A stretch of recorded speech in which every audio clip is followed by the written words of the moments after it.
Вакво ретроактивно дејство на закон е апсолутно недозволено.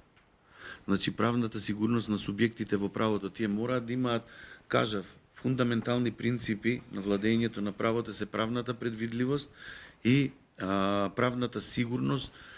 Субјектите во правото мораат да знаат што ги чека. Не може во сред игра да им ги менуваш правилата на игра. Во услови на немилосрдна борба за привлекување на странски инвестиции, каква порака се праќа до економските субјекти? Дека државата може по потреба кога ќе и текне да воведе данок. Овој пат е за солидарност, утре ќе биде за нешто друго. Не, значи таа тежина на повредата и особено ретроактивното дејство беше клучна за одлуката да биде поништувачка. Со укинувачка одлука, што ќе добиевме?